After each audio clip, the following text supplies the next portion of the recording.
नमस्ते बच्चों, मैं आज आपको हिंदी पाठ्य पुस्तक से चौथा अध्याय सिक्स अध्याय पत्र शीर्षक पढ़ाने जा रही हूँ।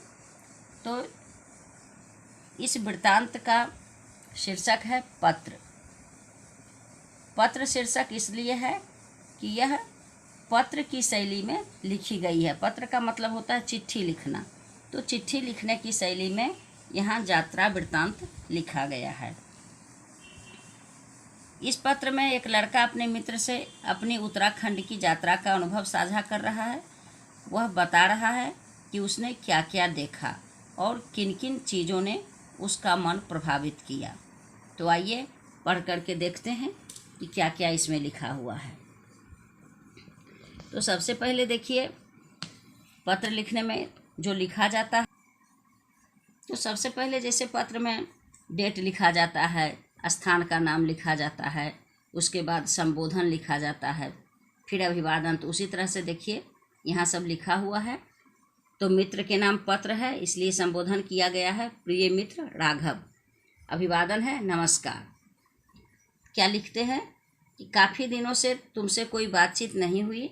मैंने तुम्हें कितने ही व्हाट्सएप और फेसबुक संदेश किए, कितनी ही वीडियो कॉल की, मैसेंजर कॉल की, पर तुमसे बात नहीं हो पाई। मैं जानना चाहता हूँ कि आखिर हुआ क्या है। घर पर तुम्हारे माता पिताजी और छोटी बहन तो स्वस्थ है ना? मुझे घर के बारे में अवगत अवश्य कराना। यहाँ पत्र लिखने वाले मित्र जो है वह परेशान है, क्योंकि उन्होंने व्हाट्सएप कॉल किया है, वीडियो कॉल किया है, व्हाट्सएप फेसबुक मैसेज किया है, लेकिन मित्र के तरफ से कोई उत्तर नहीं आ रहा है। इसलिए वे कहते हैं कि तुम अपने घर के समाचार से हमें अवगत कराओ। राघव इस बार घूमने का कार्यक्रम माँ व दीदी ने बनाया था। उनके अनुसार इस बार हम देवभूमि उत्तराखंड की यात्रा पर गए थे। तुम्हें पता है, उत्तराखंड हिमालय की तराई में स्थित है। वहाँ पर एक से एक दर्शनीय स्थल हैं, मंदिर हैं। हम इस बार अल्मोड़ा शहर से 108 किलोमीटर दूर पहाड़ों के बीच गंगोली घाट में स्थित पाताल भुवनेश्वर में शिव मंदिर के दर्शन करने गए। हमने अल्मोड़ा से टैक्सी की और हम पाताल भुवनेश्वर गुफा मंदिर पहुंच गए। पाताल भुवनेश्वर गुफा मंदिर एक 90 मीटर गहरी गुफा में स्थित है। यह किसी आश्चर्य से कम नहीं है। स्थानीय लोगों से पता चला कि राजा ऋतुपर्ण सबसे पहले यहाँ पहुँचे थे। इस गुफा के 4 द्वार हैं, जिन्हें रण द्वार, पाप द्वार, धर्म द्वार व मोक्ष द्वार कहा जाता है। यहाँ पर शेषनाग की पूंछ धरती माँ को संभाले हुए है। 4 युगों के प्रतीक स्वरूप 4 शिलाएं भी यहाँ स्थापित की गई हैं। इनमें से एक शिला कलयुग का प्रतीक है। कहा जाता है कि जिस दिन कलयुग का प्रतीक पत्थर दीवार को छू जाएगा, उस दिन कलयुग का अंत हो जाएगा।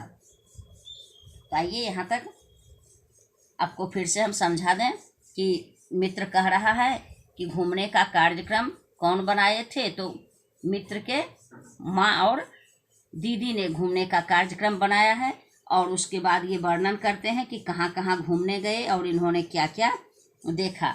तो सबसे पहले बताते हैं कि हम कहाँ गए थे। उत्तराखंड, जो कि हिमालय की तराई में है। और ये भी बताते हैं कि इस बार वे अल्मोड़ा शहर के से 160 किलोमीटर दूर पहाड़ों के बीच गंगोली घाट में स्थित पाताल भुवनेश्वर में शिव मंदिर के दर्शन करने गए थे। वे टैक्सी के द्वारा पाताल भुवनेश्वर गुफा मंदिर पहुंचे। पाताल भुवनेश्वर गुफा मंदिर 90 मीटर गहरी गुफा में था, जो कि बहुत आश्चर्यजनक था। स्थानीय लोगों का कहना था कि राजा ऋतुपर्ण सबसे पहले यहाँ ही पहुँचे थे। इस गुफा के 4 द्वार हैं, रण द्वार, पाप द्वार, धर्म द्वार, मोक्ष द्वार। यहाँ पर शेषनाग की पूंछ भी थी, जो कहा जाता है कि धरती माँ को वही संभाले हुए हैं। कहता है कि 4 युगों के प्रतीक स्वरूप यहाँ 4 शिलाएं भी थी, और इनमें से एक शिला कलयुग का प्रतीक है। उन 4 शिलाओं में से एक शिला जो है वह कलयुग का प्रतीक स्वरूप है। कहा तो यह भी जाता है, जिस दिन कलयुग का प्रतीक पत्थर दीवार को छू जाएगा, उस दिन कलयुग का अंत हो जाएगा। आगे बढ़ते हैं। हमारे प्रथम पूज्य गणेश जी का कटा सिर भी यहीं रखा है। हमारे प्रथम पूज्य गणेश जी, यानी हम लोग जब पूजा करते हैं तो सबसे पहले गणेश की पूजा करते हैं, इसीलिए कहा गया है प्रथम पूज्य गणेश जी। तो उनका मंदिर भी उनका कटा हुआ सिर भी वहीं है।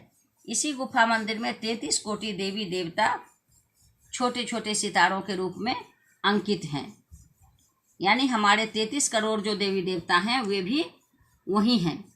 ब्रह्मा जी का हंस सहस्त्र दल वाला कमल का फूल भी यहाँ पर स्थित है, जो कि अत्यंत ही खूबसूरत है। कहते हैं कि 18वीं शताब्दी में गुरु शंकराचार्य ने यहाँ पर तांबे के शिवलिंग की स्थापना की थी। गुफा में एक कोने में भगवान शिव, पार्वती और गोद में खेलते गणेश जी सहित पूरा शिव परिवार चौपड़ खेलते हुए तांडव, काल भैरव की लटकती हुई जीभ भी यहाँ पर दिखाई देती है। इस गुफा के भीतर अन्य कई गुफाएं भी हैं। कहते हैं कि जो भी इस गुफा मार्ग से पाताल की ओर जाता है उसे मोक्ष की प्राप्ति होती है। क्या कहा जाता है, यहाँ वर्णन किया गया उन जगहों का, और उसके बाद वहाँ की महिमा बताई जाती है कि इस गुफा के मार्ग से यानी रास्ते से जो पाताल की तरफ जाता है उसे मोक्ष मिल जाती है, मुक्ति मिल जाती है। यहाँ पर केदारनाथ, बद्रीनाथ व अमरनाथ के दर्शन भी हो जाते हैं। घर लौटने पर दादाजी ने बताया कि इसका वर्णन तो स्कंद पुराण के मानस खंड में भी किया गया है। यहाँ पर गुफाओं में अनेक ऋषि संत तपस्या व साधना के साथ साथ चिंतन, मनन व आध्यात्मिक उन्नति के लिए आते हैं। इस मंदिर के परिमंडल में प्रवेश करते ही मन एकदम शांत व ईश्वरमय हो जाता है। क्या कहा जाता है, इस मंदिर के घेरे में प्रवेश करते ही क्या होता है, मन एकदम शांत हो जाता है और ईश्वरमय हो जाता है, यानी ईश्वर का ध्यान सिर्फ आता है उस समय। इसी कारण प्रकृति के अनुपम वातावरण में स्थित शिव आराधना का यह केंद्र धर्म व अध्यात्म की सिद्ध भूमि मानी जाती है। यही कारण है कि इस जगह को शिव आराधना का केंद्र माना जाता है या अध्यात्म सिद्ध भूमि माना जाता है। मुझे लगता है कि पत्र ज़्यादा लंबा हो गया है, अतः अब फ़ोन पर सभी दर्शनीय स्थलों, पहाड़ियों व पाताल भुवनेश्वर की कथा के विषय में विस्तार से बातचीत करेंगे और व्हाट्सएप पर फोटो साझा करेंगे। क्या कहता है कि पत्र जो है सो यानी चिट्ठी जो लिखी जा रही है वह अधिक लंबी हो गई है, इसलिए अब आगे का विवरण मैं फ़ोन पर बताऊंगा। और क्या कहता है कि जहाँ जहाँ हम गए हैं वहाँ का फ़ोटो हम आपको व्हाट्सएप के ज़रिए साझा करेंगे। आदरणीय अंकल व आंटी को चरण स्पर्श व छोटी बहन को स्नेह। तो इन्होंने उनके मित्र के पिताजी के प्रति आदर का भाव व्यक्त किया है, उनको चरण स्पर्श किया है और छोटे जो हैं उनके प्रति स्नेह का भाव व्यक्त किया है। इस तरह से यह पत्र समाप्त होता है। आशा है आप समझ गए होंगे। धन्यवाद।